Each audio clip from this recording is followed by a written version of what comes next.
Como son, vamos a tratar de aclarar a partir de las afirmaciones de nuestros invitados algunos de los temas que tienen más relevancia en nuestra vida pública. Y hemos invitado en primer lugar a la congresista Diana González de la bancada de Avanza País, representante por Arequipa. Muy buenas noches, congresista, gracias por estar con nosotros en RPP. Buenas noches, estimado Fernando. Usted tiene fama de decir lo que piensa sin ocultarse mucho, y una de las cosas que ha declarado hace poco es su sorpresa ante declaraciones formuladas por su presidente, el señor José Gerí, quien afirmó que no había que darle mucha importancia a las declaraciones supuestas o reales del ministro Santibáñez y del primer ministro Arana, que había que prestar atención a otros problemas como el de las AFP. Es cierto que es un problema grave el de AFP también, pero ¿piensa usted que se debe minimizar la posibilidad de que estemos ante un diálogo de esa naturaleza entre dos miembros del gabinete ministerial? De ninguna manera, Fernando. Creo que ha sido un comentario sumamente desafortunado por parte de la presidencia del Congreso de la República. De ninguna manera podemos normalizar ese tipo de comentarios o intentar poner otro tema por encima cuando sabemos que se está hablando de un señor ministro por demás cuestionado. Yo personalmente voté a favor de la censura de este señor ministro. Llamó muchísimo la atención que regrese al gabinete. Ciertamente es una facultad de la presidenta y del premier, pero no deja de sorprender. ¿Y ha firmado usted para que se le interpele nuevamente?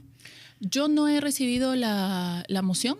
De hecho, como bancada no nos hemos reunido, pero como te comentaba, yo ya en una oportunidad he votado a favor de la moción de censura y creo que o sea, sumamente... que en ese momento usted consideró que no era idóneo para ejercer el cargo de ministro del Interior. Correcto, sí. Parecería difícil que no siendo idóneo para ese cargo, sí lo sea para justicia y por derechos eso humanos, mismo, ¿no? Sí. Y de hecho, por eso causa sorpresa que sea llamado nuevamente al gabinete después de una censura. Y yo considero que, bueno, nuevamente, esto no lo hemos discutido a nivel de bancada, pero creo que es sumamente importante que el ministro pueda asistir al Congreso para rendir las explicaciones del caso, no a los 130 congresistas, sino a la población en general, porque mucha falta hace, Fernando, la rendición de cuentas y la transparencia. Sí, saber cuál es la razón por la que, pese a que la representación nacional juzgó que no era idóneo para una cartera ministerial, se ha insistido en él. Por otra parte, puesto que hablamos sobre el señor José Gerí, presidente del Congreso, ¿qué tal está conduciendo las sesiones plenarias? Hay quienes le reprochan favorecer algunos temas que vienen de las comisiones que son presididas por compañeros de su partido Somos Perú. ¿Cuál es su visión de este problema en el Congreso? Bueno, particularmente fue indignante cómo la semana pasada se intentó introducir temas fuera de la sustentación, específicamente la Comisión de Descentralización. Yo he presidido la Comisión de Descentralización en el 2022-2023, sacamos adelante 22 leyes y jamás, Fernando, jamás me hubiera atrevido siquiera a pensar que en un proyecto de ley, en un dictamen sobre saneamiento de límites, se vaya a introducir otros temas de materia presupuestaria, de transferencias y hacer una ley de contrabando en un miércoles cuando se estaba dirigiendo la sesión. Esas son cosas que no podemos permitir. ¿No estaba en la agenda? Estaba en la agenda la sustentación del saneamiento de límites, si no me equivoco, de Huancavelica. Y ojo, para que esto llegue al Pleno es sumamente difícil, hay todo un proceso. Y toda la población de Huancavelica estuvo a la espera del saneamiento de sus límites, que no es una tarea fácil, que hay una demarcación territorial pendiente en todo el país. Y lamentablemente desde la Comisión de Descentralización intentaron introducir otros temas que fueron parados en el Pleno del Congreso. ¿Y cuál era ese tema? No he comprendido bien qué cosa es lo que usted afirma que ha hecho el señor presidente Gerí de introducir un tema de transferencias presupuestales, es decir, dinero. El señor Gerí, él conduce la sesión desde la presidencia del Congreso propiamente, pero la bancada de Somos Perú hoy tiene la Comisión de Descentralización, como la ha tenido el año pasado, y a través de este dictamen han intentado incluir en esta sustentación otros temas que significan temas de presupuesto que ya se verán, se discutirán en la ley de presupuesto, que de hecho es materia de debate ahora mismo, pero no se puede intentar introducir una ley de contrabando cuando lo que estamos viendo técnicamente es saneamiento de límites. Eso no se puede hacer. Otra cosa que yo particularmente no comparto, por ejemplo, es la declaración de interés nacional sobre la creación de un distrito. Porque sinceramente, Fernando, eso no significa la creación propiamente del distrito, ni mucho menos la asignación de recursos. Entonces, la expectativa de la población está en la creación de su distrito. Y con estas declaratorias de necesidad, pues mucha población cree que por fin su distrito será declarado propiamente. Y lo único que se hace es una declaración de interés nacional. Bueno, vamos a tomar nota de lo que nos ha dicho. Se trata de un comportamiento del presidente Gerí que no corresponde con la tradición parlamentaria. Es decir, cuando se trata sobre todo de hablar sobre presupuesto, hay que haber presentado una fundamentación clara y estar seguro que los congresistas del Pleno que van a votar están informados. Correcto, porque para eso se presenta una agenda, todos los voceros priorizan los temas que desean sustentar en el Pleno y en este caso específicamente la presidencia de la Comisión de Descentralización es quien sustentó en primer lugar el saneamiento de límites y luego se estaban introduciendo otro articulado. Bueno, tomamos nota de eso y vamos a tratar de hablar con el propio señor José Gerí sobre el tema. Otro asunto sobre el que va a tener que pronunciarse usted pronto, de la misma manera que los otros 129 congresistas, es la solicitud de viaje que ha presentado la presidenta Dina Boluarte para participar en la Asamblea General de la ONU en la semana transsiguiente. ¿Tiene formada una opinión sobre esta demanda de un nuevo viaje al extranjero? Bueno, hoy hemos sido notificados de este último pedido, autorización para la presidencia de la República. Yo vengo de la Comisión de Energía y Minas, que hemos también tenido la sustentación del señor ministro. No hemos sido convocados todavía a una reunión de bancada para discutir el tema. Generalmente estos temas hemos ido en bloque, como Avanza País, para ver si se da el voto a favor o no en este caso. Pero su opinión, su, digamos, sentimiento actual antes de haber conversado con sus colegas y tomado una decisión más reflexivamente, ¿cuál es? Bueno, yo sinceramente pienso que todo esto que ha sucedido últimamente, este cambio repentino entre AFP, si va o no el último retiro, y de un día para el otro, de un audio para el otro, tenemos este cambio desde la presidencia, cuando ya el ministro en la comisión había indicado una posición, luego salen estos audios y ahora una nueva solicitud de pedido, pues digamos que no es muy digerible la situación en el medio, pero nuevamente es aún mi posición, todavía no hemos tomado una como bancada. Muy bien, veremos cuando su bancada sesione y decida sobre este tema, pero es verdad que no habiendo vicepresidente, la señora Dina Boluarte, recordémoslo, por si hace falta, fue elegida vicepresidenta. Y no había el otro vicepresidente porque debió ser Vladimir Cerrón, pero fue descalificado por razones judiciales. De manera que tenemos una presidenta que ha accedido a ese cargo sin contar con vicepresidente, lo cual hace particularmente complicado la gestión cuando ella no está en nuestro país. Por otra parte, usted ha subrayado, y lo sabíamos ya, que usted es miembro de la Comisión de Minería, creo que vicepresidenta de la comisión, presidida por el señor Cutipa. Hoy han recibido al ministro del sector, que es el señor Montero. ¿Cuál era el tema con él y qué les ha dicho el señor Montero en particular sobre el tema de la formalización? Bueno, el señor ministro hoy ha sido citado a las 2 de la tarde en la comisión, en una comisión, digamos, poco usual porque hemos estado como Comisión de Energía y Minas de 2 a 4 y luego una sesión conjunta con la Comisión de Pueblos, donde el señor ministro también se quedó, pero su participación, digamos que ha sido cortada, no ha finalizado la sustentación del sector propiamente porque él tiene que sustentar los 3 viceministerios que tiene a su cargo. Lamentablemente hoy no lo ha finalizado. Entiendo que después de la semana de representación va a regresar a la comisión el martes 30, si no me equivoco, para finalizar esta sustentación. Pero de lo que hemos podido recibir el día de hoy en el tema de minería, es importante reconocer que el 35% del territorio puede tener a cargo un concesionario que hoy, como sabes, el problema de la formalización minera es el contrato. es el contrato de concesión. Sin embargo, el 35% del territorio actualmente no tiene un concesionario. Pero también lo cierto es que muchas de estas personas no quieren asumir la responsabilidad penal que conlleva ser concesionario. Y en consecuencia prefieren trabajar en concesiones conseguidas por otros. Y prefieren ampararse, como ellos mismos lo han manifestado, en el Reinfo, que para ellos es un amparo legal. Pueden recorrer el país entero presentando su Reinfo y no les pasa absolutamente nada. ¿Hasta cuándo va a tener vigencia el Reinfo? Estamos ante plazos, ¿no? Sí. Los 6 meses se vencieron el 30 de junio. El Ejecutivo tuvo una oportunidad, por única vez a través de un decreto supremo, de prolongarlo hasta el 31 de diciembre y ese es el plazo que tenemos. Ahora, a mí sí me llama la atención que desde la comisión ya casi se fue el mes de septiembre porque la próxima semana es representación y luego regresamos a octubre, que no se haya todavía iniciado el debate de la ley MAPE, lo que va a significar la política pública del sector por los próximos 20 años como mínimo. Y espero que en esta oportunidad no se esté esperando el último momento, pero esperando... Es una ley que tiene que ser elaborada por la comisión de la que usted es vicepresidenta. Correcto.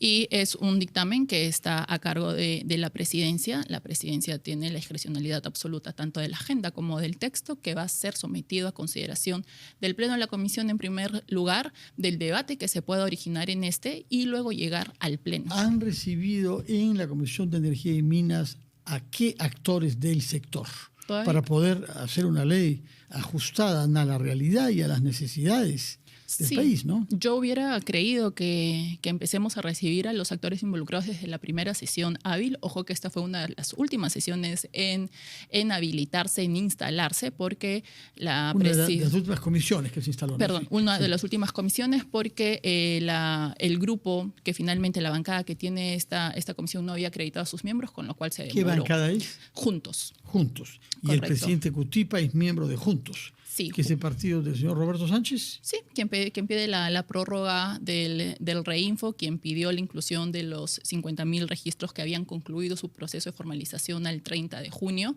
Y empezamos tarde y aún no empezamos el debate de la ley MAPE. Ya, pero usted tendrá una idea de qué lineamientos quiere que esta ley tenga en consideración. Sí, de hecho, nuevamente es discreción del presidente si continúa con el texto anterior o si somete a consideración de la comisión un nuevo texto. Hay una reconsideración pendiente de la legislatura pasada, no sabemos cómo van a actuar de acuerdo a ello, pero en las mesas de trabajo que convocó PCM, donde sí estuvieron todos los actores involucrados, dirigentes que participaron en esta mesa, se habló mucho de la importancia precisamente del contrato. Pero sobre ello, Fernando, creo que es importante también revisar las concesiones extinguidas, donde Ingemet cada 3 meses publica aquellos lugares que pueden ser concesionados y que realmente desde a partir de ahora se pueda marcar una diferencia desde que el MINEM, el ministerio, tiene las facultades versus los gobiernos regionales a través de sus direcciones o gerencias, ¿no? Creo que es importante marcar esa diferencia respecto al proceso de formalización que se puede avanzar en las concesiones extinguidas. El tema es tanto más grave y importante para usted que ha sido miembro de la Comisión de Descentralización. ¿Quién decide cuando hay una concesión que se ha extinguido, cuyos derechos han llegado a su fin? ¿En qué situación queda y quién decide? ¿Cuál es la parte que corresponde al ministerio? ¿Cuál es la parte que corresponde a la región? Ahora, con la ley que se aprobó en el Congreso, toda la facultad, toda la competencia la tiene el ministerio. Durante todo este tiempo la han tenido las direcciones regionales y hemos visto los porcentajes mínimos que se ha logrado en formalización minera por diferentes motivos, Fernando. Ahora el ministerio sí tiene esa facultad y le corresponde al ministerio, como dice el decreto supremo también, una vez finalizada la transferencia del acervo documentario de las direcciones regionales al ministerio, para que el ministerio tenga todos los expedientes que se han venido realizando en los diferentes gobiernos locales. Entonces, actualmente, toda la competencia es del ministerio. Es del ministerio, muy bien. ¿Cómo evoluciona la situación en Patás? ¿Qué informaciones tiene usted respecto a lo que ha sucedido ahí en días recientes, en donde pese a todo el esfuerzo que se ha hecho con un comando específico policial militar, han seguido habiendo actos ilegales? Sí, y precisamente hoy en la comisión también hemos tenido al ministro de Energía y Minas, hemos tenido al viceministro de Defensa, al viceministro del Interior, tratando no específicamente este tema, pero sí como desde Patás no se ha podido a la fecha lograr, digamos, el 100% del control de la zona. Y yo quisiera remontarme incluso antes, Fernando, porque una situación similar ocurrió en mi región Arequipa, en Carabelí. En el norte, en la frontera con Ica. 13 muertos con armas de guerra, ¿no? Casi 2 años antes de lo que sucedía de lo que sucedió con Patás, ¿no? Entonces creo que esto también es un llamado de atención para el Ejecutivo, que le cuesta mucho ir al sur, que le cuesta mucho visitar el sur y atender in situ las demandas de mi región Arequipa y por supuesto de todo el sur. Ojalá Carabelí hubiera sido ese proyecto piloto que se haya extendido a Patás y que los haya también, cuando haya sucedido lo de Patás, la lamentable tragedia de Patás, ya hayan estado preparados con lo que sucedió en primer lugar y casi 2 años antes en Arequipa. ¿Qué sabe usted sobre el estado de la minería ilegal, ya no la informal, ¿verdad? O pequeña y artesanal, sino ilegal en Arequipa? Justo en la semana de representación yo estuve con el comandante porque días antes, estoy hablando de agosto, se había hecho una captura importante en mi región respecto a esta actividad ilegal, porque hoy, Fernando, sí podemos hablar de minería ilegal versus minería informal con esta conclusión del periodo y del proceso de formalización al 30 de junio con los más de 50.000 registros que, como todo administrado en el país, tuvieron su recurso de reconsideración. Y hoy el señor ministro nos ha indicado que solo el 4% de estos más de 50.000 registros apelaron a este recurso de reconsideración que están siendo evaluados. Solo 4% de los 35.000 han de los 50.000. De los 50.000. Correcto. Han pedido que se reconsidere su situación. Solo el 4% de los más de 50.000 registros. ¿Eso va a significar que el 1 de enero tendremos mineros ilegales en cantidad? Como aún no se está debatiendo el proyecto en la comisión, recordemos que son más de 30.000 registros los que aún siguen en carrera para lograr su formalización. Si no se aprueba la ley MAPE, ya no van a ser 50.000, van a ser 80.000 los que quedarían fuera del proceso de formalización. Y ahí la importancia también de empezar el debate de la ley MAPE, que ya hemos recibido los textos para poder, nuevamente, no vamos a aprobar en una sesión, pero sí es importante iniciar el debate. Y ojalá que reciban en la comisión y escuchar a todos los actores involucrados. A las personas concernidas y especialistas de esto. Para culminar, quisiera hablar sobre un tema que no tiene que ver con las comisiones en las que usted está, pero que interesa a la opinión pública, que es el tema de los ahorros previsionales y particularmente la ley de AFPs. ¿Qué es lo que ha pasado? Hay la sensación de una gran confusión, de cambios bruscos de posición por parte de algunos partidos que votaron la ley el año pasado y que ahora, de pronto, como la presidenta de la República también, han cambiado de opinión. ¿Qué ha sucedido? Sí, llama muchísimo la atención este cambio desde el Ejecutivo, cuando días antes hemos tenido a los señores ministros en las diferentes comisiones indicando que este 8º retiro sería el peor de todos. Sin embargo, luego tuvimos el anuncio por parte de la presidenta. El domingo, creo, ¿no? Sí. Donde estaría a favor, ¿no? Y bueno, luego el señor ministro de Economía ha tenido... Que había dicho en Londres durante el roadshow que hizo allá para atraer inversiones que él era hostil al retiro 8º. Y de pronto ha cambiado. Sí, y bueno, le han enmendado la plana básicamente. Yo lamento mucho este cambio. Yo siempre he votado en contra de todos los retiros. Creo sí que es necesaria una reforma, pero una reforma justa, viable y de acuerdo a las necesidades del afiliado. Si en un proceso normal donde uno aporta y aparte, claro, hay una comisión por la administración de estos fondos, no me parece normal que cuando uno tiene pérdida, igual siga ganando, incluso en pandemia. Entonces creo que sí es importante compartir el riesgo entre la administradora y el afiliado.